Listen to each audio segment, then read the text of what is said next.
It's almost time.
Well, I don't know where everybody else is.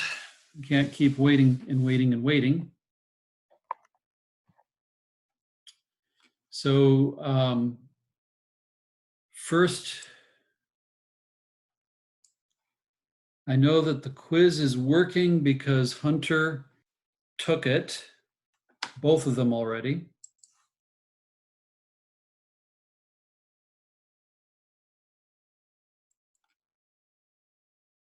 And if I'm looking distracted, that's because we actually have to record attendance for these Zoom meetings. I see that Tara is wearing headphones. When Bellhaven made the decision to go online, they are going to give me a headset with microphones and an earphone and a higher quality camera. And when they ordered it, the manufacturer said that they'd already sold out all of them. So this, not quarantine, but staying at home stuff is actually benefiting some businesses. So electronics companies selling that kind of equipment are doing all right. So anyway, what we needed to do today is to begin looking at the PowerPoint for week 6. We finished week 5 last week. And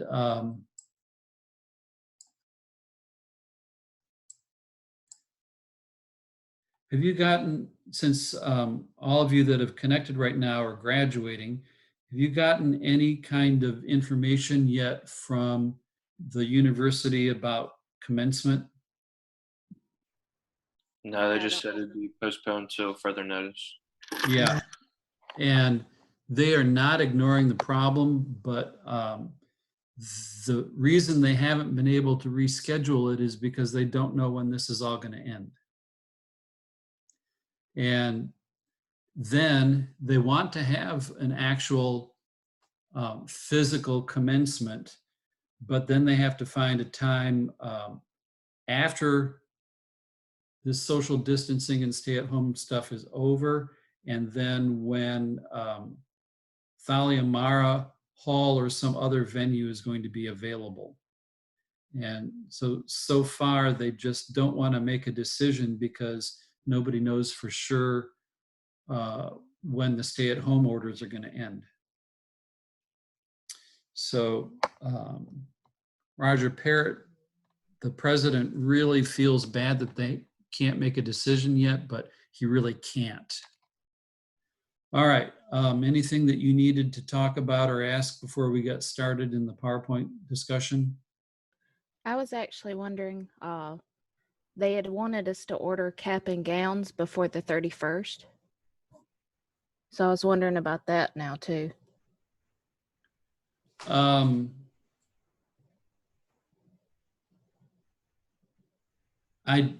am pretty sure that that was a deadline set with the intention of having it come in time for the originally scheduled commencement.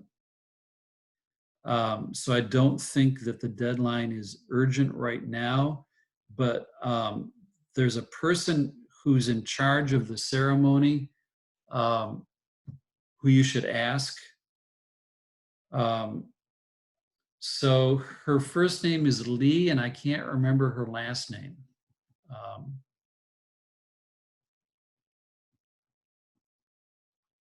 I'll find that out and then make an announcement. Is it Craig? I, Lee Craig? Lee Craig. Yeah.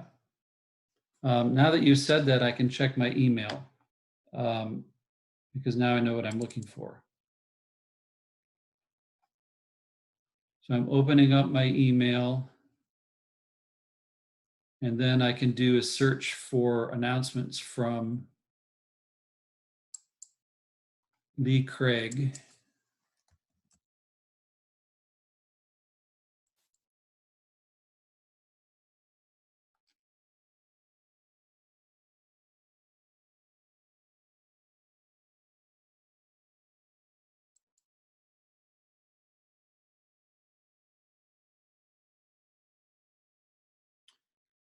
Okay, here's what I'm going to do before I forget, because I'll have to do it right now or I'll forget. I'm going to send an email to her.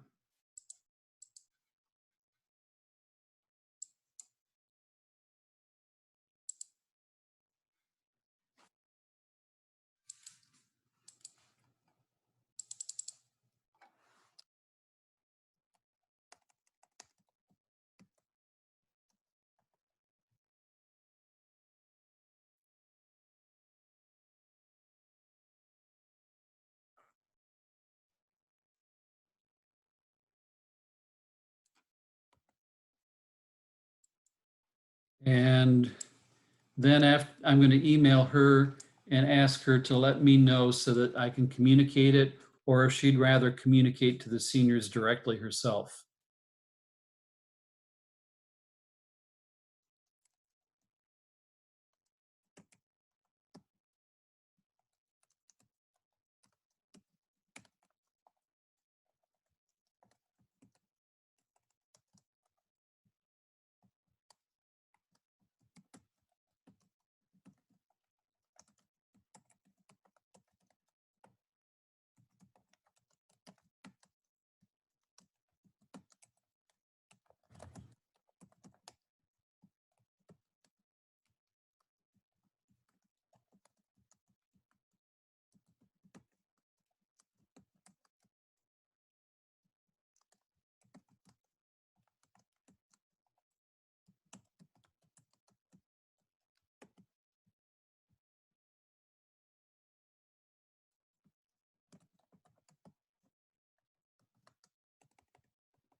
All right, that's done. And Oscar is here. So I need to get him recorded.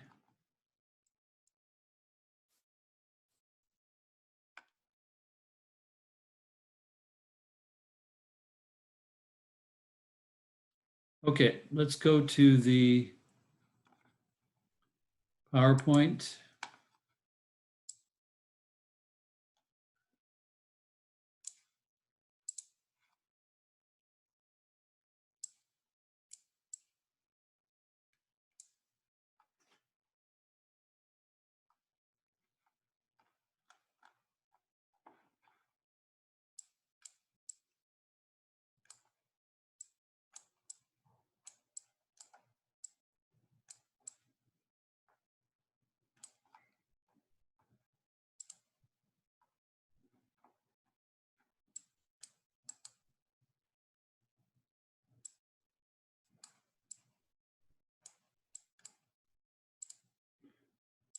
And I've opened it up, and now I need to do the share screen function.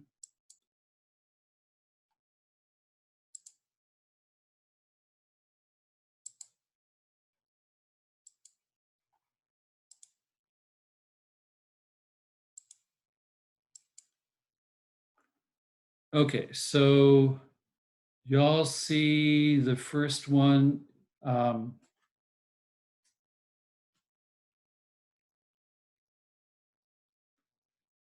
It actually says week lecture 5 here, but that's because I changed things around and forgot to change the number. So I don't think this is stuff we went over already. And so we're going to be looking at more accounting frauds than we looked at before. We'll skip through some that we already looked at.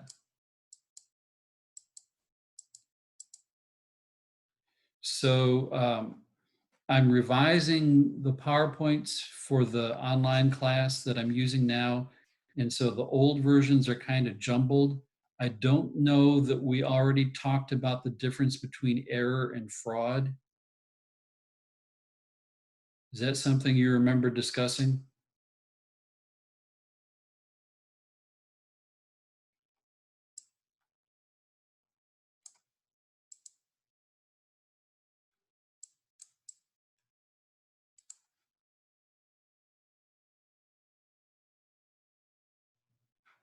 Okay, so errors are not deliberate. It could be a math mistake, innocently applying GAAP incorrectly. It is pretty complicated, as you're aware. And so if they make a mistake and use the wrong counting method, that's not fraud. Or if they accidentally omit information, sometimes people forget to make an entry, or for some reason it didn't go into the system correctly. But fraud is deliberate and it's made to deceive another party. In accounting, it usually means falsified or misleading financial reporting or the misappropriation of assets. And there's also something that's called constructive fraud. And that's a breach of some duty that results in a tendency to deceive others with no requirement of a showing of intention to deceive or moral wrongdoing. A broker may be charged with constructive fraud if that person has a duty to disclose a known dangerous defect and failed to do so. So recently, my Facebook has been inundated with ads wanting me to sue Johnson & Johnson talcum powder, baby powder, because it caused cancer in some women. They're just sending that to everybody, I think. And you could say that they knew that there was a defect in their baby powder, but they didn't say anything about it. And that would be constructive fraud. An important distinction between fraud and constructive fraud is the elements are the same with two exceptions. Constructive fraud drops the element of scienter, which is knowledge on the part of the injurer of the representation's falsity, and adds the element of a fiduciary relationship. So it can only be constructive fraud if you have some kind of financial relationship with the other party. They're paying you to do something and you don't do it properly. They're buying something from you. You know it's defective, but you don't do anything about the defect.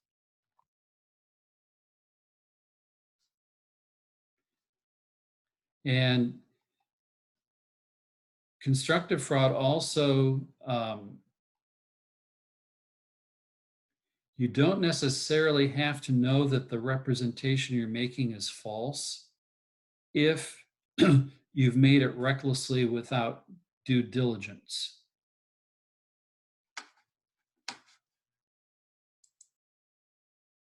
Gross negligence is similar to constructive fraud. It's a conscious and voluntary disregard of the need to use reasonable care, which is likely to cause foreseeable grave injury or harm to persons, property, or both. And we've talked about this example before from Deuteronomy 22:8 that supports this concept. When you build a new house, you must build a railing around the edge of its flat roof. That way you will not be considered guilty of murder if someone falls from the roof. So applying that to auditing, the auditor should know that if they don't do a careful job in the audit, that investors could be harmed. And therefore it's grossly negligent if they don't take, if they're not duly diligent in what they're doing. Scienter means that a crime was knowingly done deliberately. Guilty knowledge that is sufficient to charge a person with the consequences of his or her acts. Also, the term scienter refers to a state of mind often required to hold a person legally accountable for her acts. The term often is used interchangeably with mens rea, which describes criminal intent. But scienter has a broader application because it also describes knowledge required to assign liability in many civil cases. Let me go back to gross negligence.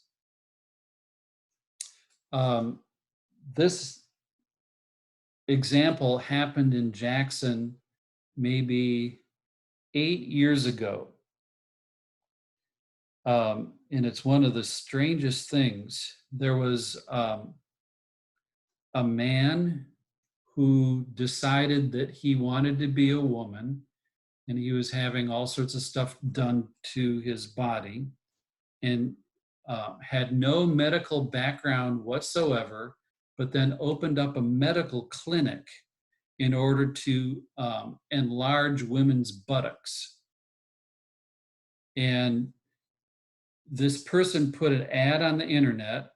So a woman living in Atlanta saw the ad on the internet and came to Jackson to have this medical procedure done to her.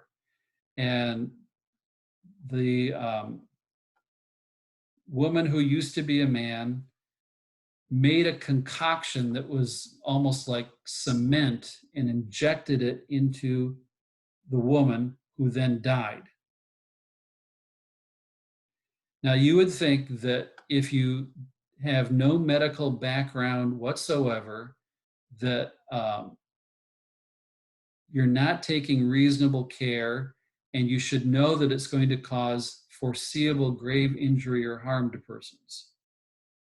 So that person was convicted and imprisoned for, I think, manslaughter, killing someone not necessarily intending to, but then in prison, the person, I can't remember, last year or the year before, either died or was murdered. I can't remember which.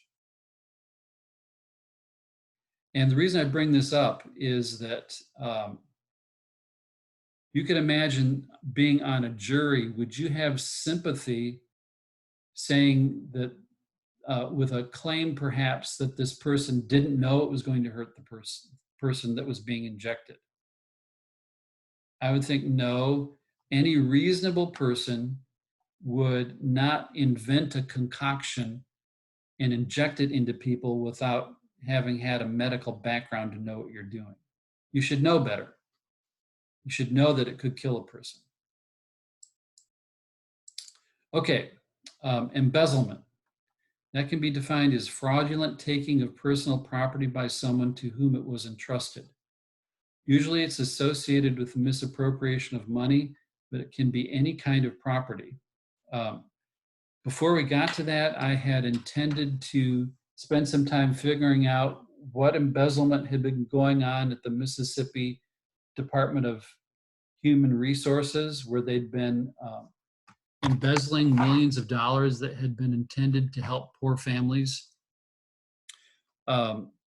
Because while I saw announcements of the arrests and prosecution of the embezzlers, I never saw an article that actually said how they did it. And with all that's been going on here, I haven't had time to look that up. All right, so we've looked at these definitions because our next topics will be to look at the federal regulations related to fraud, the motivations of fraudsters, and some examples of significant frauds. Also, common law versus statutory law. Legal principles in American law are based either on common law or statutory. Common law has evolved from legal opinions issued by judges in deciding cases and is based on precedents going back for centuries. Statutory law is legislation passed at the state or federal level that establishes certain courses of conduct that parties must adhere to. A law is also called a statute.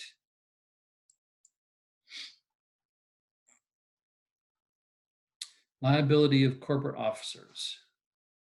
The corporate directors have legal responsibilities to properly steward the shareholders' resources. And while inept, bumbling officers might harm the shareholders and would deserve to lose their positions, they shouldn't have to fear criminal prosecution for doing so. If that were the case, it would be hard to hire directors for fear that the consequence of an honest mistake would be jail.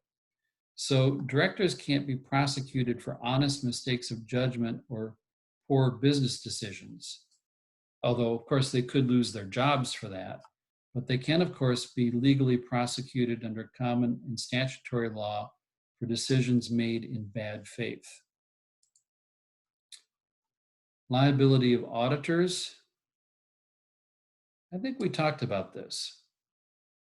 Does it seem familiar to people?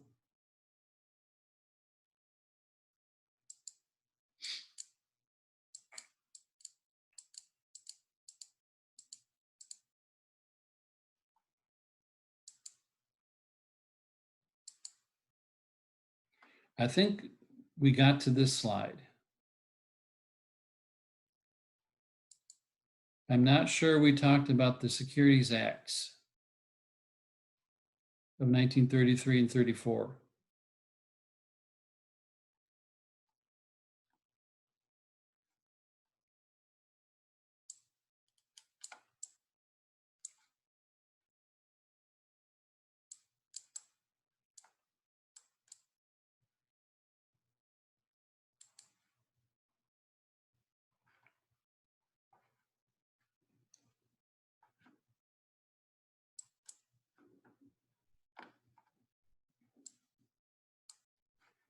Any comments from you all on that?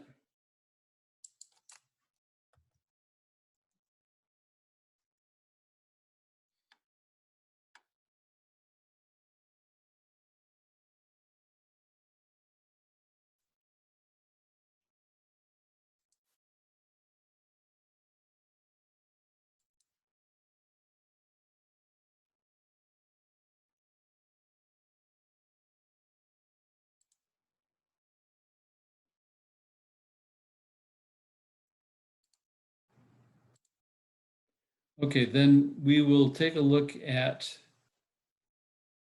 the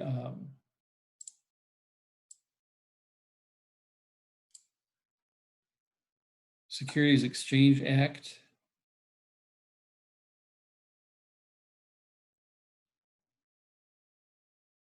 This act regulated the subsequent trading of financial securities in the national stock exchanges.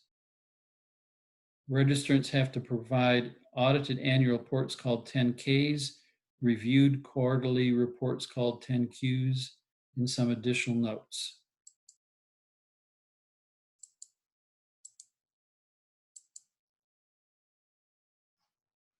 I'm getting distracted because on what I'm looking at, the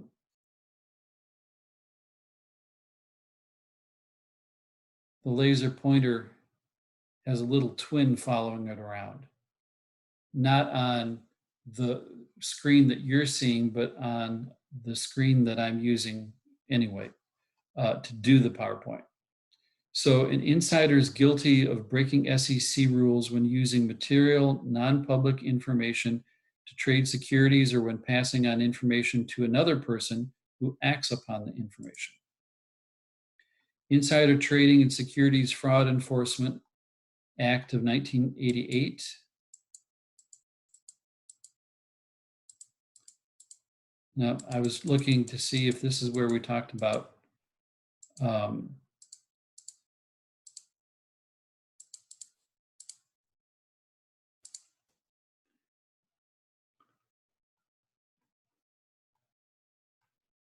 Martha Stewart, but it's not. So the act also makes the recipient of insider information as guilty as the insider who is the source of the information. Investors who have suffered monetary damage because of insider trading have legal recourse against the person who misuses non-public information. And the SEC can seek civil and criminal penalties. Liability is capped at the greater of $1 million or 300% of profits made or losses avoided. Private Securities Litigation Reform Act of 1995 was passed by Congress to stem, we talked about that.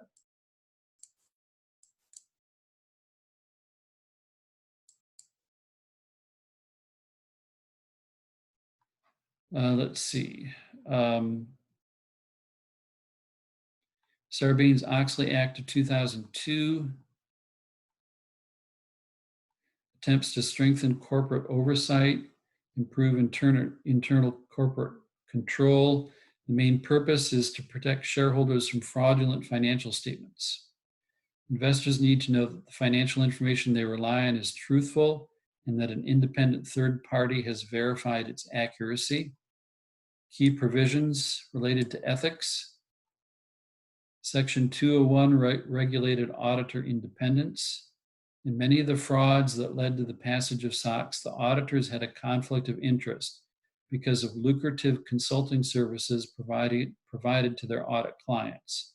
And that was especially the two biggest frauds at that time were both involving Arthur Andersen. It was Enron and WorldCom. And Arthur Andersen, their auditor, was also making millions of dollars doing consulting with them. Section 302 requires the CFO and the CEO to certify that the financial statements are accurate and truthful. No excuses, gee, I didn't know. And we saw that that was Bernie Ebbers' excuse in the WorldCom fraud. Richard Scrushy said the same thing. He said that the whole thing was done by his accountants and he didn't know anything about it. Section 404 required stronger internal controls, which have to be checked as part of the audit process. If a CPA firm is going to audit an SEC registrant, the CPA firm must register with the PCAOB, and they have to be peer reviewed every 3 years. Dodd-Frank Wall Street Reform and Consumer Protection Act of 2010. I'm going to skip a lot of this stuff because it's been overturned recently by other legislation.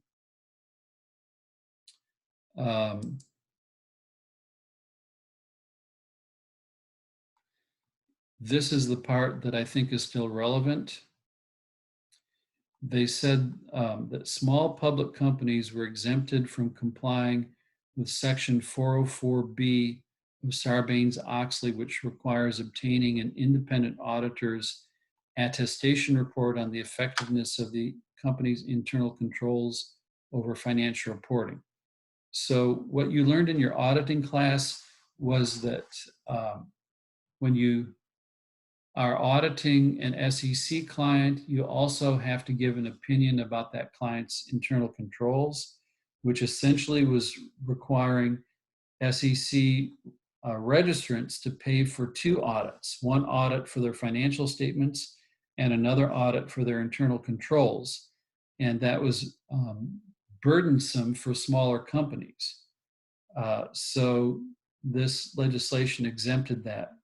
exempted them from that requirement. And it also created a program within the SEC to encourage whistleblowers to report frauds by rewarding them with a share of funds recovered because of the information provided. Fraud triangle. Well-known description of factors that sometimes lead to frauds. Since there's 3 factors, they're often referred to as a triangle. One element is incentives and pressures. Another is rationalization. The third is opportunity.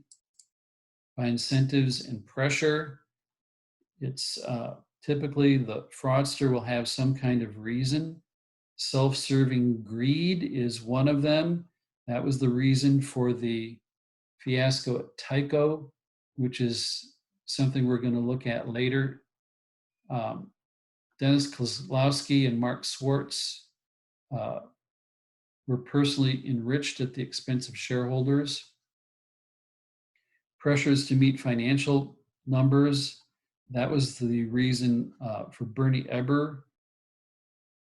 He was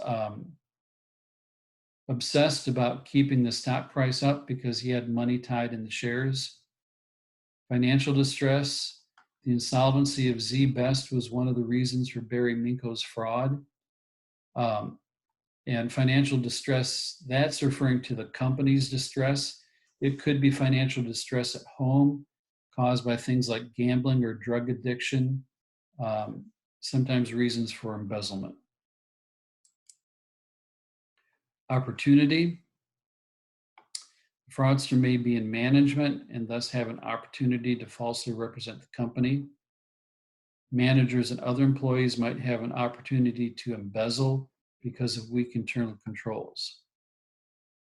Rationalization.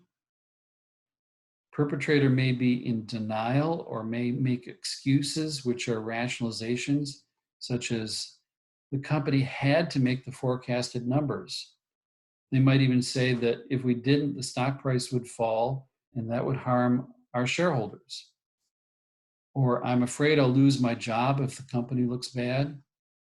Or I'm entitled to this money I'm stealing because I'm underpaid and underappreciated. I'm basically a good person, but I really need the money and no one will ever find out. An attitude of personal honor and integrity goes a long way toward preventing fraud. Proverbs 22:1 says, a good name is to be chosen rather than great riches, and favor is better than silver or gold. Jeremiah 17:9 explains rationalization. People don't realize or even admit to themselves just how really sinful they are. The heart is deceitful above all things and desperately sick. Who can understand it? The fraud diamond adds one more element to the fraud triangle, and that is capability. And the thinking here is that in order to carry out a fraud, the fraudster must be capable of committing the crime, or at least believe that he or she is capable. I have the necessary traits and abilities to be the right person to pull it off. I have recognized this particular fraud opportunity, and I can turn it into reality. Fraud risk factors. And so this is a list of a number of different things the auditors should look for that indicate that there is some kind of risk for fraud. Warning signs are often referred to as red flags. Some of these factors include unusual or unexpected relationships, which might be related party transactions, auditor turnover. When a company keeps changing its auditor, it may be that its management is trying to keep something hidden, or if auditors keep resigning, it could be that they don't trust the company and don't want to do the audit. Weak internal controls. If a company has weak internal controls, it's going to be more valuable to threats from the opportunity corner of the fraud diamond. unhappy employees. A company with dissatisfied workers or management may be vulnerable to threats from the rationalization corner of the fraud diamond. Pressures. The company may be under pressure from outside investors to report certain financial results, or by management to meet certain performance targets, perhaps to earn bonuses, or to meet balance sheet goals to qualify for debt financing. And pressures make it vulnerable to threats from the incentives pressure corner of the fraud diamond. The PCAOB has a list of more examples of fraud risk factors. They organize their list around the fraud triangle with examples listed under incentives pressure, opportunities, and attitudes rationalization. So we looked at these frauds already.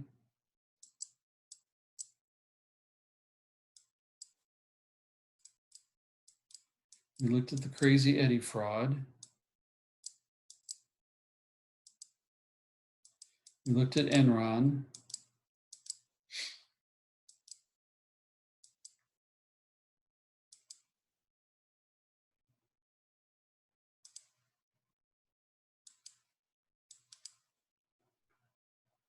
We looked at WorldCom and Tyco, Bernie Madoff,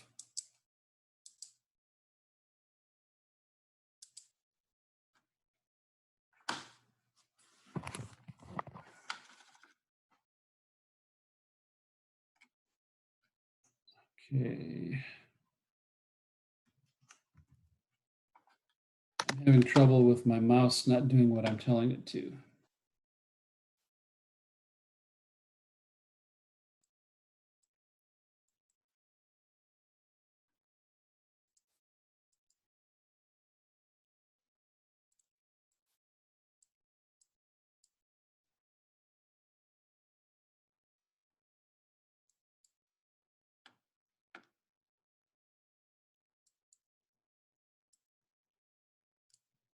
All right, so I'm going to go now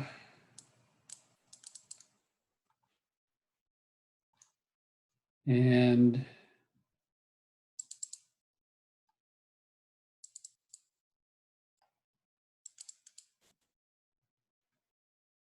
start the PowerPoint 7.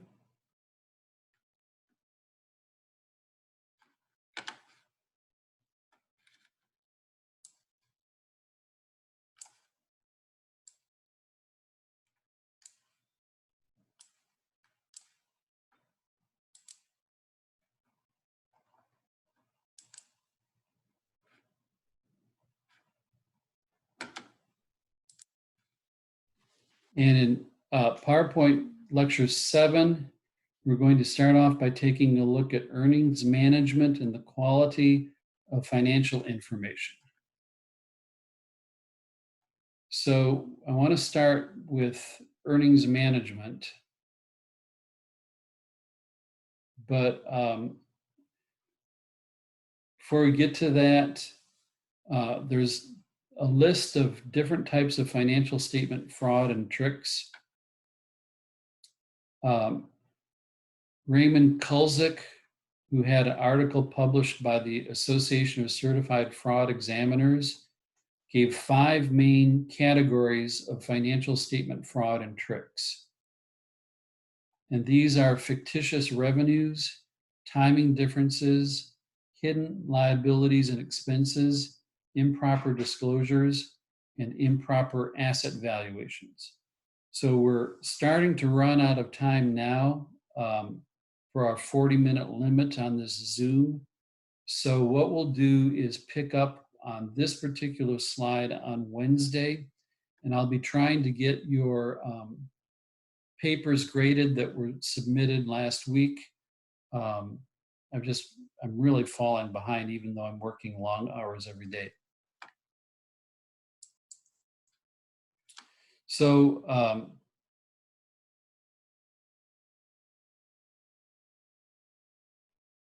what kicked Christy out?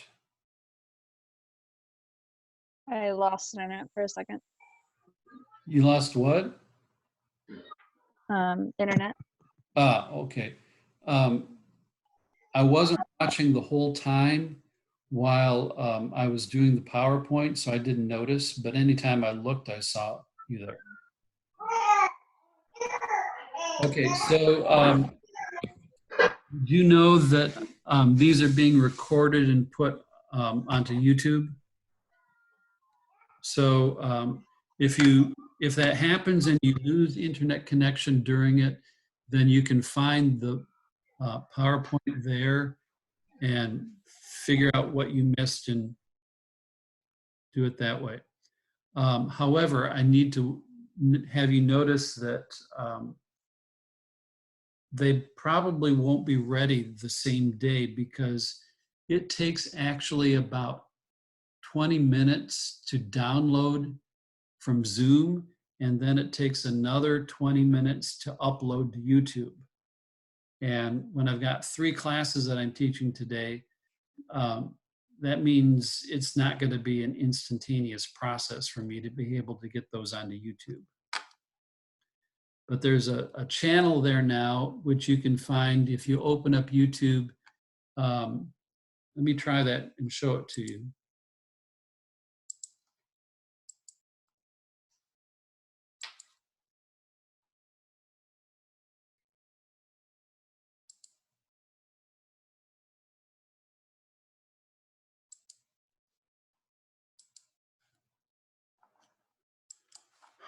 Okay, so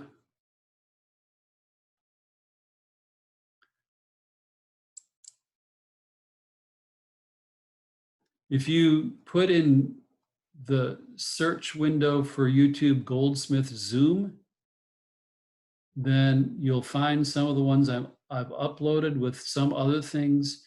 Apparently they have some goldsmith making jewels and they got that confused. So if you see one of them, click on my name there, and then it'll show you the ones that I've uploaded.